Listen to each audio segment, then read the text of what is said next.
Estamos de volta com o Alerj Debate. Conversamos hoje sobre os avanços, desafios e inovações da educação profissional no Rio de Janeiro. Deputado, a gente vive agora um período de bastante desemprego no país, né? O ensino técnico pode ser uma saída? Eu não tenho dúvida, né? Agora, Fernanda, acontece uma distorção.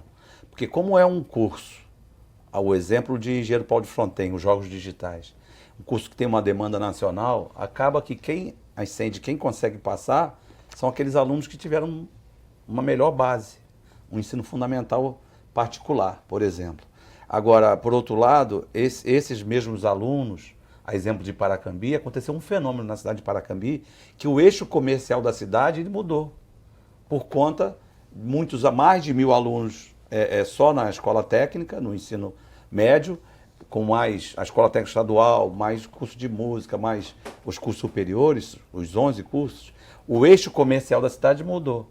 Então, onde nós tínhamos um bairro que a gente chamava Fábrica, e esse bairro tem uma avenida principal, que é a Avenida dos Operários, porque foi ali que a cidade nasceu, em torno da Vila Operária, dessa fábrica de tecido. Essa fábrica foi inaugurada em 1871 por Dom Pedro II. Então, a cidade nasceu em torno dessa Vila Operária. Essa fábrica fechou em 96. Em 2002, como prefeito, a gente adquiriu esse patrimônio, cedemos para o governo federal, para o estado, fizemos parcerias. Então, o eixo comercial, a cidade voltou à economia por conta da educação, né? Então, por outro lado, dá uma oportunidade para quem tem poder aquisitivo maior, porque é verdade, vem aluno de outros estados para concorrer a essas vagas.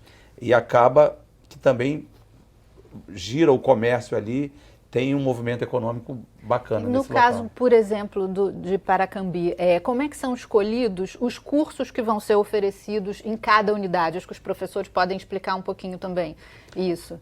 Não são os mesmos cursos nas unidades, né? No caso do IFRJ, 15 unidades. Você pode ou utilizar uma cadeia produtiva que já existe na região e potencializar, né? Ou você pode até criar novas cadeias produtivas. Um exemplo claro é Engenheiro Paulo de Fronten, que não necessariamente a região tinha um potencial na área de tecnologia, né? E passou hoje a ter exatamente pela implementação do campus criado lá. Exatamente. Então, mas também pode se adaptar a uma demanda que já existe. Exatamente. Né? Por exemplo, o nosso campus em Caxias, ele fica próximo à refinaria Duque de Caxias. Então lá os cursos são focados na área de petróleo, na área de gás, né? São cursos específicos que a região também pedia. Então, quando se cria um novo campus, esse estudo de demanda, esse estudo de cadeia produtiva, ele é feito para identificar o melhor potencial ou gerar novos potenciais.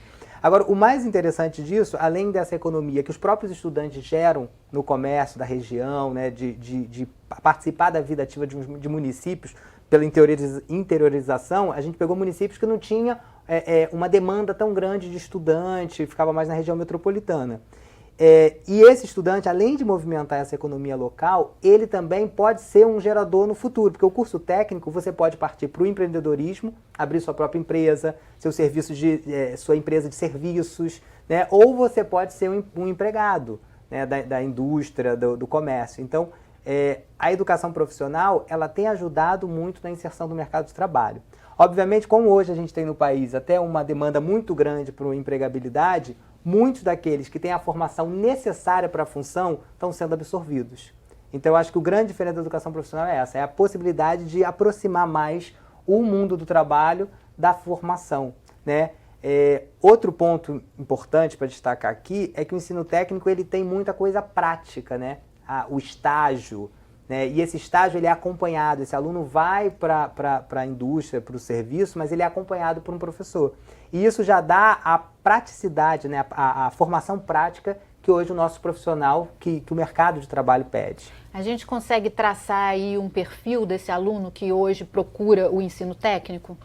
Então, o perfil é o mais variado possível, porque as vocações elas surgem, são prementes, mas não apenas isso. As vocações, elas também às vezes estão condicionadas a oportunidades.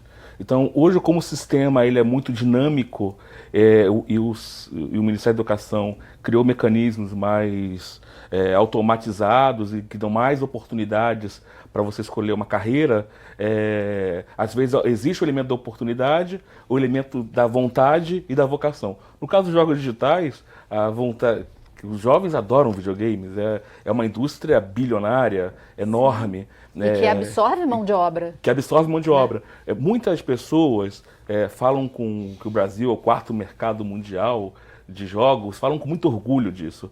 Eu acho que nós temos que passar a ser não um mercado consumidor, André. Nós temos que ser um mercado produtor de jogos, porque aí nós estamos pensando na política de desenvolvimento industrial, na política de propriedade industrial, propriedade intelectual, estamos pensando em geração de empregos, estamos pensando na criação de escultores online, estamos pensando em designers, em game designers, estamos pensando em produtores de sound designers. Então, são carreiras que o brasileiro tem plena, o fluminense, o brasileiro, ele tem plena condição de desenvolver e ajuda numa perspectiva apenas de um eixo principal do Estado. Às vezes o Estado precisa diversificar suas formas de atuação econômica, não apenas ficar focado em um grande eixo. Claro que os grandes eixos são grandes formadores de emprego, a cadeia do petróleo, a cadeia automobilística, mas isso não pode significar que sejamos sempre presos àquela atividade econômica e arriscar desenvolver outras atividades, né? O Canadá faz muito isso. Aliás, nós temos 2 alunos nossos nesse momento que estão no Canadá fazendo intercâmbio nesse segmento de tecnologia. O campus criou interagiu junto com a prefeitura e mais uma parceria com a prefeitura, né? Mostra essa integração com cidades digitais, que criou em 2 distritos, em Sagrada Família do Tinguá e Morro Azul, em 3 pontos nesses 2 distritos, uma rede Wi-Fi gratuita e aberta. Então, os alunos que hoje já estão indo para lá, alguns já conseguem se beneficiar dessa rede. Então, começa a mudar a percepção da própria população, porque, do meu ponto de vista, acesso à tecnologia e à internet é fundamento da democracia. Acesso à informação é esteio da sociedade moderna e fundamental para garantir direitos e garantir o acesso à democracia. Então... Exatamente, Rodney, só complementando até esse ponto importante da pensar a educação profissional para o empreendedorismo, para criar novas empresas, além da questão do estágio que vivencia, hoje a gente tem uma experiência muito interessante que o Rodney pode até pontuar, que é a questão da incubadora de empresas. Hoje o aluno ele pode surgir, principalmente na área de games, né, que hoje todo mundo usa o aplicativo, todo mundo usa um celular, todo mundo usa alguma tecnologia para alguma coisa. E hoje eles estão criando lá no campus deles, né, de Engenheiro Paulo de Fronten, uma incubadora que envolve diretamente os alunos, envolve os professores, né, Rodney? Nós estamos pleiteando a criação de uma incubadora no campus, porque entendemos qual é o grande polo de desenvolvimento de jogos no Brasil hoje.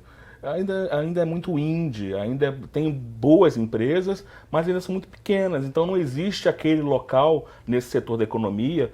Claro, São Paulo sempre vai ser São Paulo, Rio de Janeiro sempre vai ser Rio de Janeiro, Porto Alegre sempre vai ser Porto Alegre, Recife vai ser sempre Recife, que são grandes clusters. Mas ainda engatinha o mercado no país. Então Paulo de Fronten lança uma proposta que hoje tramita em fase final, de criação de uma incubadora de empresa. Nossa expectativa é receber, nos próximos 4 anos, até 20 empresas de jogos digitais. E aí, à medida que você começa a pensar um curso de formação tecnológica, um curso com um tecnólogo, onde os alunos aprendem custo, riscos, qualidade, tempo, já para se planejar em ser um empreendedor com qualidade, porque nós sabemos hoje que as empresas nascem e morrem com muita facilidade. Então, o curso tem uma preocupação em formar aquele empreendedor, aquela pessoa que vai se desenvolver enquanto gestor do seu próprio negócio. Então, é fundamental que o Instituto não se esquive dessa responsabilidade. O desemprego hoje é muito grande e nós entendemos que sim, é imperativo ético, é papel fundamental dos institutos, por meio dessa incubadora de empresas, receber esses jovens do campus ou não, ou de fora também, mas que ali comece a se gerar um ecossistema de tecnologia e que, vamos analisar o Vale do Silício. Onde fica o Vale do Silício? Lá na Califórnia, do outro lado dos Estados Unidos, numa região que não é nem no centro de Los Angeles, por exemplo, um lugar afastado do centro urbano. Então, é possível. Paulo de Fronten está a apenas 2 horas da capital, está a 3 horas de São José dos Campos e a 4 horas de São José dos Campos e a 3 horas de Juiz de Fora. Do meu ponto de vista, nós estamos no centro da região sudeste. Uma nós localização estamos no coração, privilegiada. No centro do coração, no coração da região sudeste. Fernanda, esse exemplo que o Rodney está dando, de atrair para lá empresas e fomentar os próprios estudantes, porque como a gente já falou aqui, o aluno vem do Brasil inteiro. São cursos novos, que o aluno vai aprender a produzir os jogos digitais para internet, para videogame, cinema, né? Eu fiquei lá encantado, tem uma caneta que você vai escrevendo, vai aparecendo na tela, você vai construindo ali os personagens. Desenho animado. Então, lá, o Instituto Engenheiro Paulo de Fronten, ao meu ver ali, ele vai criar num entorno ali uma oportunidade única para o estado do Rio, quiçá para o Brasil, como o Roger já falou, Minas, São Paulo e Rio. Porque é um local, lá no camping de Engenheiro Paulo de Fronten, era uma antiga escola, chamada Rodolfo Fux. Era uma escola ligada a... Lá foram... Uma parte do Rodolfo Fux, conhecido também como aprendizado, foi destinada a menores em vulnerabilidade social, menores... A instituição antiga, como é que existia? Era a Fundação Abrigo Cristo Redentor. Isso. Então tinha lá esses meninos que aprendiam lá panificação, gráfica, tinha outros torneiro mecânico e fechou, tinha uma estrutura belíssima.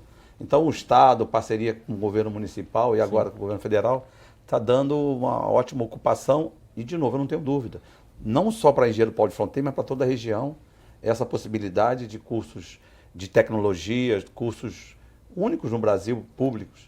Né? E mais que isso, André, papel do Estado, porque senão fica muito concentrado aqui na região metropolitana. Eu acho que quando visionário, porque você teve em Paracambi foi uma visão, você foi um visionário em Paracambi, mudando essa questão do eixo. Então é importante pensar e desenvolver, né? e capilarizar.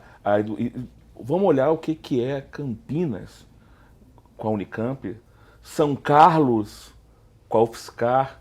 Vamos olhar o interior de São Paulo. Por que o interior de São Paulo é rico? Parte do interior de São Paulo é muito rico, porque em um dado momento na sua história resolveu se investir em educação. Em Minas Gerais, Santa Rita do Sapucaí. Essas experiências são experiências que nos mostram de uma maneira muito clara e inequívoca.